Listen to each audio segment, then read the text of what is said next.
Halleluja. Mialatsiny indray toko amin'ny fanapahana teo noho ny resaka réseau. Tsy haiko hoe raha io ihany le lien sa mbola mizara lien. Io ihany le lien hozy technicienne. Miandry kely isika.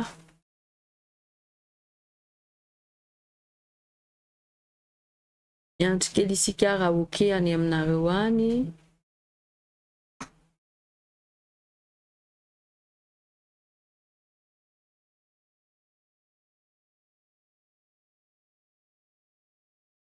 Zarao avy hatrany ny live toko ho an'izay efa tafiditra anoy isika.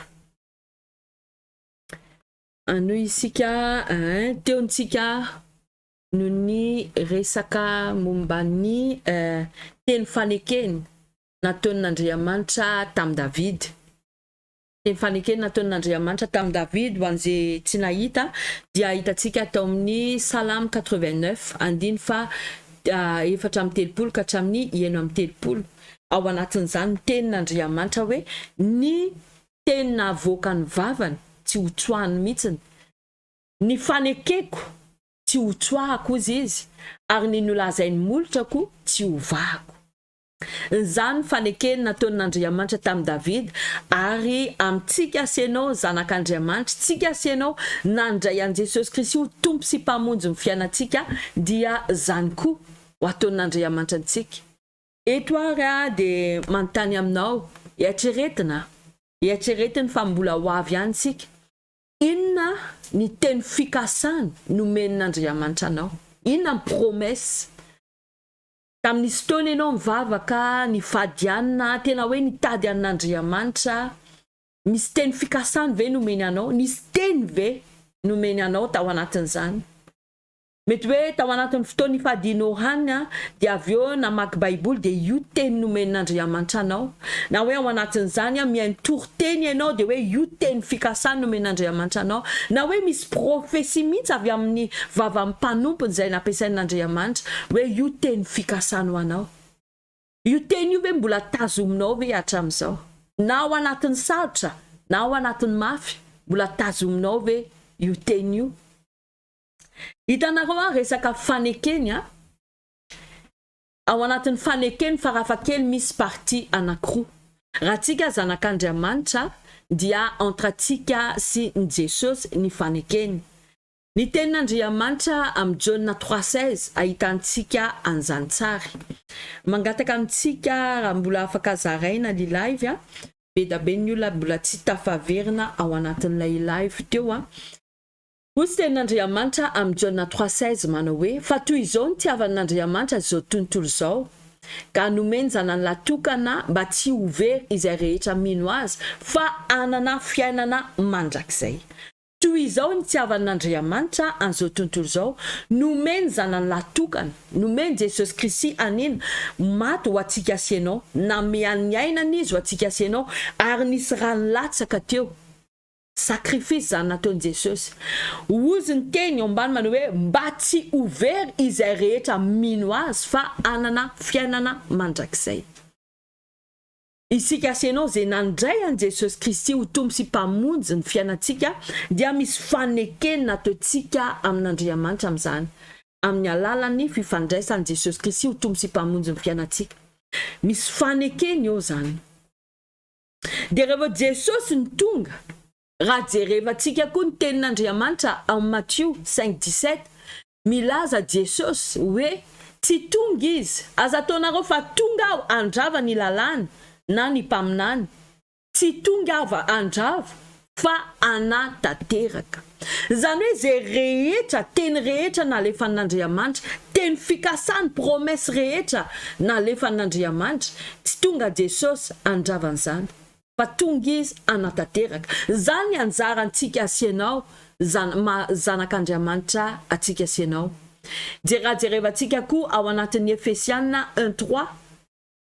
Ao anatin'ny Efesiana 1:3 hozy tenin'Andriamanitra manao hoe isaorany ane Andriamanitra rain Jesosy Kristy tompontsika izay nita antsika tao amin'ny Kristy amin'ny fitahiam-pana rehetra avy any an-danitra.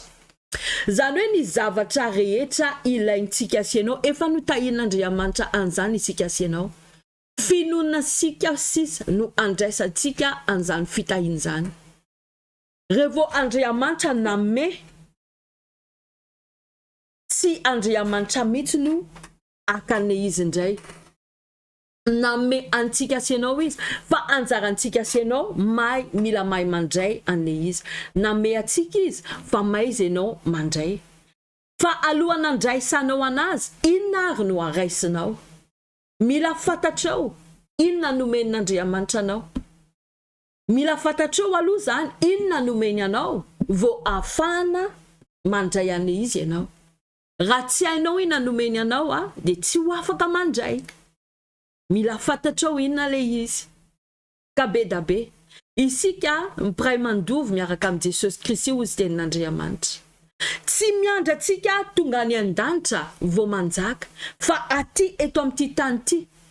Hozy ny tenin'Andriamanitra manao hoe ry malala iriko mba ho ambiny sy salama amin'ny zavadrehetra ianareo.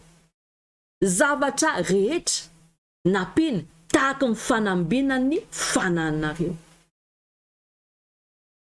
Isika zany tsy tokony mametsina n'Andriamanitra mihitsy raha ohatra ka hoe mbola tsy azontsika ilay zavatra nampanantenain'Andriamanitra antsika. Mila isika manana fonony andraisantsika an'izay. Efa nomeny antsika, efa nitahiana antsika amin'ny fitahiana rehetra hozy ny teny amin'ny Efesiana teo. Eto aho alohan'ny amarana antsika ny fotoan'androany. Tahaka ny teneko anareo hoe tonga eto androany iran'Andriamanitra ampahiry anao androany. Ny situation misy anao tsy fantatro. Ianao sy Andriamanitra ihany malala ny situation misy anao. Fa ianao kosa mila mahafantatra satria ianao mazoto manompo an'Andriamanitra. Mila mahafantatra inona ny zavatra nomanin'Andriamanitra anao. Mila mahafantatra ianao inona ny zavatra efa tian'Andriamanitra ho azonao. Maro ny fanekeny ao Baiboly, maro ny teny fikasana. Ny teny fikasana anankiray izay tiako teneko anao hoe hozy ny tenin'Andriamanitra any amin'ny Isaia manao hoe ny zanako sy ny asan'ny tanako oka ho adidiko ihany. Zanak'Andriamanitra ve ianao? Asan'ny tanan'Andriamanitra ve ianao? Adidin'izy ianao. Aza matahotra ianao amin'ny zavatra manodidina anao, amin'ny situation miseho, na ny am-piasana, na ny amin'ny tokantranonao aza, na ny amin'ny manodidina anao aza matahotra. Hozy tenin'Andriamanitra manao hoe zanako sy ny asan'ny tanako adidiko ihany. Tsy ho takatrao mihitsy fomba fiasan'Andriamanitra. À la seconde afaka mamonjy anao izy amin'ny fomba tsy takatry ny sainao. Matetika isika revo ao anatin'ny situation sarotra dia tena any foana saintsika. Mivavaka isika mba hovain'Andriamanitra lay situation. Dia nefa revo tafavoaka ao anatin'ilay situation, matetika adintsika kay tena mafy ny tao anatin'io situation io. Mino fa manaiky an'izany ianao. Ary misy fotoana koa ary misy revo tafavoaka ao anatin'izany situation zany tsy mahay misaotra an'Andriamanitra akory. Mino fa ianao mahay misaotra anazy. Tiako atongavako hoe na inona situation misy anao tadidio ny tenin'Andriamanitra. Tenin'Andriamanitra ihany mamonjy atsika zareo. Raha ny tenin'Andriamanitra tsy afaka mamonjy anao satria tenin'Andriamanitra dia teny Kristy velona zany.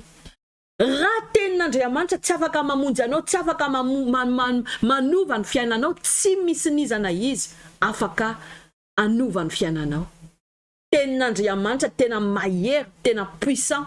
Ary mifantatry n'Andriamanitra amin'ny fotoana zao zanak zao mila an'izao teny zao. Eto mahita ny felana, mahita ny Eli, mahita ny Nadia. misy an'ny Urso, misy an'ny Felicia, misy an'ny Léa, misy an'ny Hery. Any ambonimbony any mbola misy an'ny Toky. Tsy haiko zavatra manjo anao. Fa efa voasoratra am'izao fotoana zao no amonjeko an'izana. Aza matahotra ianao, aza ketraka ianao. Ozy ny teny anankiray hoe vita tomboka vatsy ianao ompela tanan'Andriamanitra. Amin'ny fomba ahoana hoe ny olona anankiray vita tomboka vatsy ompela tanan'ny tompo dia ho adino hoe tsy possible zany. Ien, fandalovana zao situation zao fa tsy milaza akory Andriamanitra hoe itoetra zay zavatra zay. Mila fantatrao iza ianao amin'ny tompo. Mety hitanao fa matra zay situation zay fa tsy ho matra mandrakizay koa zany situation zany. Fa misy fotoana mitepoka anankiray ary vo Andriamanitra miasa tsy misy nizana izy afaka manakana n'Andriamanitra miasa amin'ny fiainantsika. Ozy koa tenin'Andriamanitra manao hoe anak'Andriamasin'Andriamanitra isika asianao. Dikan'izany ange revo kitihany ianao dia mikitika an'Andriamanitra. Possible ve zany zareo? Iza navita nikitika an'Andriamanitra? Fa indraindray isika tsy mahalala, tsy manisy lanja tokoa amin'ny zanak'Andriamanitra tsika dia zany mahatonga ny hoe mahita zavatra sarotra, mahita situation ohatr'izao dia indraindray lasa matahotra ntsika ao anatin'izao situation zao. Fa mila miverina velona ao anatin'sika mihitsy zany teny zany hoe Andriamanitra tsy manadino atsika. Asany tanantsika, adidin'Andriamanitra isika, vita tomboka vatsy ompela tanan'ny tompontsika,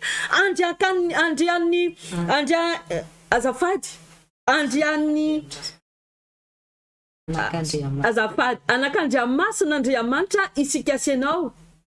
Dia tsy afaka mikitika. Misy mpanompon'Andriamanitra nisy fotoany nanazava zavatra anankiray hoe alohan'ny kitihan'ny Satany aloha ianao dia tsy maintsy kitihany aloha Andriamanitra satria ao anatin'Andriamanitra ianao.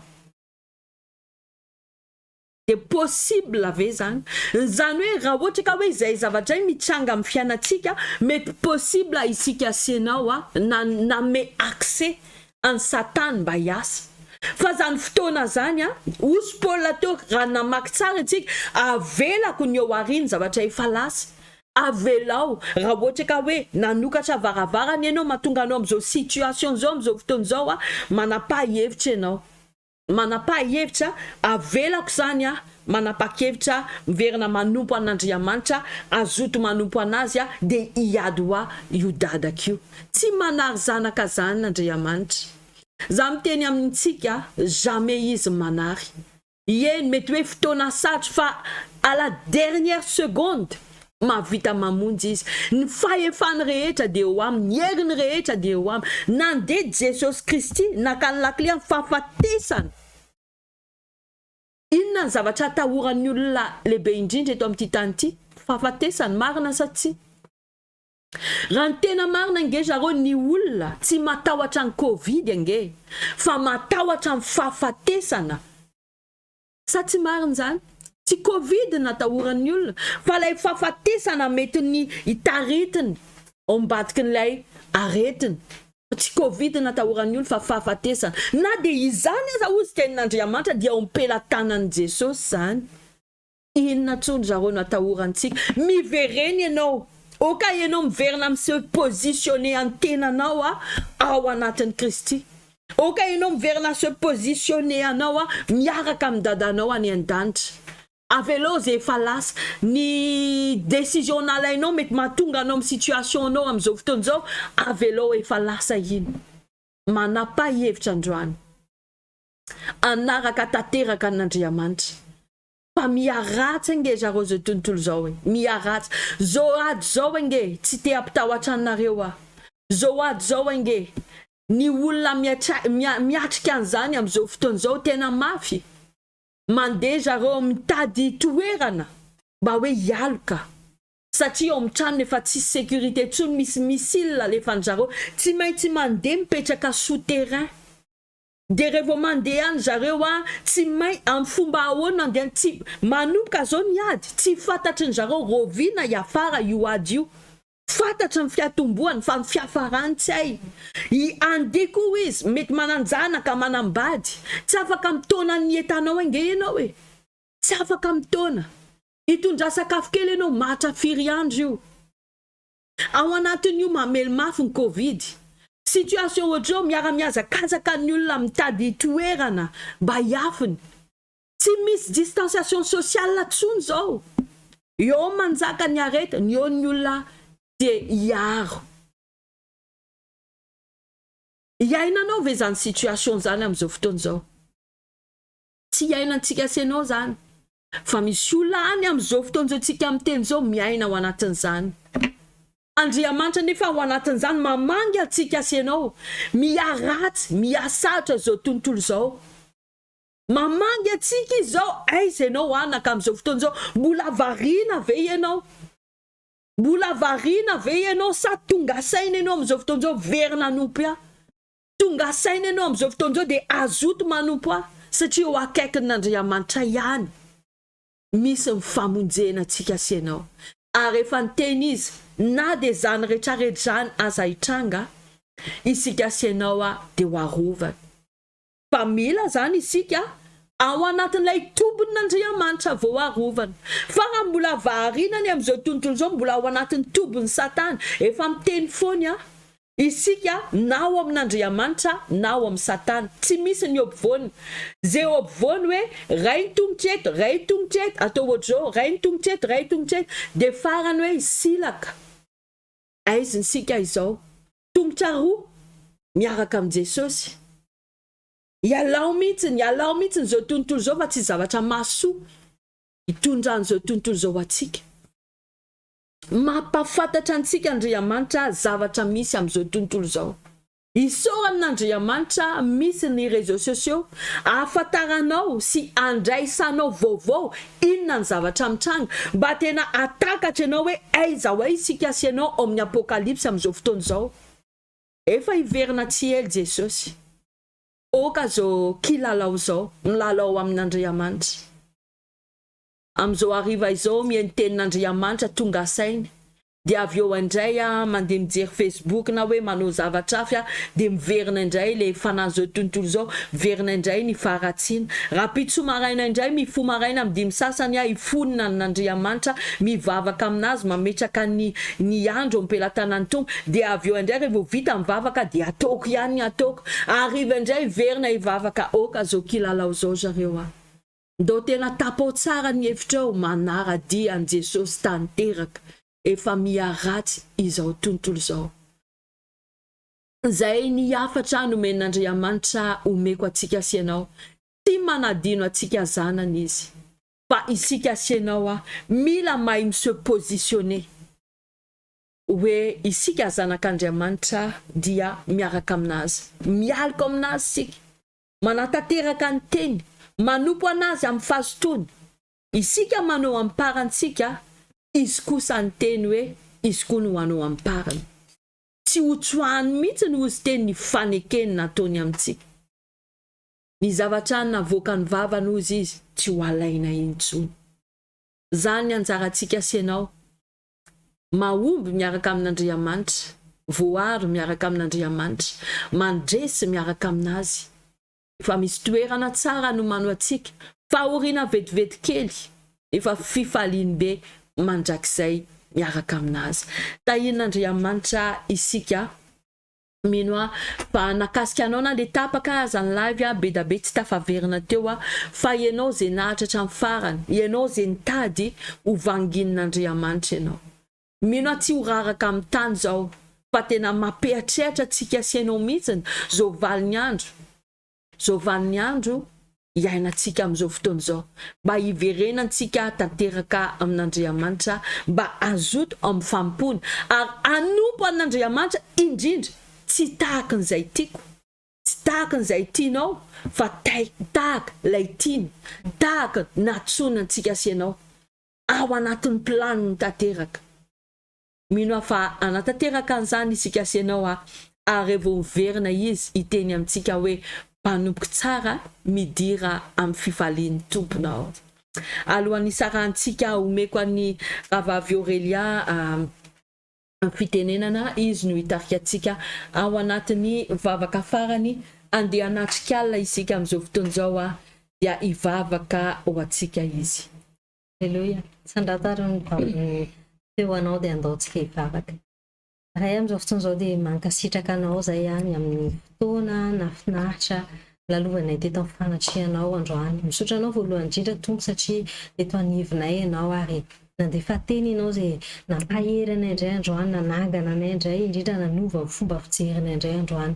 Misaotra tompo satria nampatsiahanay ianao fa mbola eo ianao miaraka aminay, mbola eo ianao mieno anay, mbola eo ianao manavotra anay, mbola eo ianao miaro anay ary mbola nampafantarinao anay fa raha ianao momba anay dia tsisy mety asakana anay, tsisy mety atohatra anay. Tena sambatra zay man'Andriamanitra tahaka anao zay mpiady mahery zay lehibe indrindra zay tsisy afaka mandrava, tsisy afaka manapotika dada fa misaotra anao satria mahery ianao le mahery miaraka aminay. Dia mankasitraka anao ihany koa antsara avy zay nampaherezinao tamin'ity androanty. Misaotra ho antsara avy zay mety andalo anatiny situation sarotra nefa mbola natzorinao sy natsanganao indray, nampahitanao hevitra indray androany amin'ny alalan'ny teninao. Ankasanay ianao ny amin'izany dada. Amin'izao fotoana izao ihany koa dia mbola vonona hatrany zay ametraka ny tsialy ity feno ampelantananao. Ianao tompo le mpiary tsara indrindra, le mpiady Israel tsy rendremana fa eo foana dia manatsa anao zay jereo ny tsiraray avy jereo ny isatokantrano sambatan'olona izay mety andalo an'ity alina ity, na matory izy ireo na miasa izy ireo dada dia oka ianao momba ny tsiray avy, oka ny anjely mpiadinao no alefanao hitombo manodidina anay, oka ny ranao sabidy no alefanao andrakotra anay ary hitoetra amin'ny tolambaravarana rehetrarehetra ka tsisy na alika ny fahafatesina andalo aza tsisy mety izy fiantraikana amin'ny tsiray avy. Misaotra anao tompo satria fantatria izay mikonfie ny fiainanay eo ampelantananao dia ianao no miaro anay ary ianao no hoe anangana anay, ianao no pahery anay hatranitrany. Dia misaotra anao ny amin'ny zava-drehetra dada, sambatra izay mananao ankalazainay ianao ny amin'ny fahalebiazanao, ny amin'ny fahatsaranao, ny amin'ny famindraponao, ny amin'ny fitiavanao dia ankalazainay ianao ny amin'ny zava-drehetra vitanao. Dia misaotra dada. Alleluia. Amen. Amen. Amen. Amen. Amen. Tsara n'Andriamanitra ary alohan'ny arahantsika dia te hiteny aminao aza matahotra amin'izao alina izao. Andriamanitra momba anao izy no miaro anao, asian'Andriamanitra fefo manodidina anao. Afo mifanahy masin'Andriamanitra andidina anao. Ary na izy te anakaiky anao dia ho kalsineny afo mifanahy masina izany. Tahian'Andriamanitra trany ianao azadiny toeranao ao amin'ny tompo. Azadiny fa ianao lay zanaka tian'Andriamanitra ary fitiavana mandrakizay ny tiavan'Andriamanitra anao. Aza manamelo teny ianao, aza mieritreritra ny lasa ianao, tapao ny hevitrao, maka décision tsara manompo an'Andriamanitra amin'ny fahazotoana. Raha eto ianao manana olana amin'ny tokantrano, tsy misy zavatra tsy hain'Andriamanitra atao. Tsy misy. Mety rehanao foana zany teny zany dia aloha rehanao amin'ny fomba hafakely mihitsy izy androany. Tsy misy zavatra tsy hain'Andriamanitra atao. Hainy manao ny fiainanao ho tsara indrindra. Ho antsika tia Maurice afatra kely tokoa. Misy vidéo no alefa amin'ny SCI Unity efa nandefa tao anatin'ity herinandro ity, mbola mamerina mandefa an'ilay vidéo dia mba fenoy lay misy fiche misy forme any dia fenoy ny fahatongavanao am'lady satria 10 no azontsika alalany zany no azontsika no miditra am-piangonana am'lady 10. Ao anatin'izany tokoa mila mihitsitsika manatanteraka ny lalany eto Maurice, ny fepetra zay napetraky ny zareo. Donc dikan'izany tonga ianao ny masaka azadiny, tonga ianao manoratra anarana ohatry ny fataontsika mampiasa an'ilay gel manadio an'ilay tananao ary indrindra miangavy sy mangataka amintsika. Raha ohatra ka fatatrao fa voan'ny Covid ianao, fatatrao fa tsy salama ianao, indrindra resaka Covid no resahana. Satria rehefa tonga am-piangona isika dia ho paritaka io mba ho fiarovana ny ravavinao sy ranadanao dia aleo manaraka live satria live no alefantsika foana na milady fa raha ohatra ka hoe ianao sanatria zavatra hafa manjoanao marary ny zavatra hafa ianao tsy covid tongava afaka mivavaka ho anao any an-toerana izay fa raha sanatria voan'ny covid ianao dia aleo manaraka live fa alefaso message aty mba afanay mivavaka ho anao afaka ataonay koa ilay vavaka am live mba ho raisinao ny fanasitrananao tahin'Andriamanitra antrany isika ary mino fa efa nilokalize anao Andriamanitra ho azonao ny valim-bavaka ao anatin'izao alina ho azonao ny zavatra nandrasanao ao anatin'izao alina satria Andriamanitra tompony teny farany amin'ny fiainanao entiko fahasoavana sy famindrapon'Andriamanitra anaraka anao amin'ny andro rehetra iainanao dia hitoetra ao amin'ny Jehova andro lavy ianao amin'ny anaran'i Jesosy Kristy amen tahiny tompo daholo isika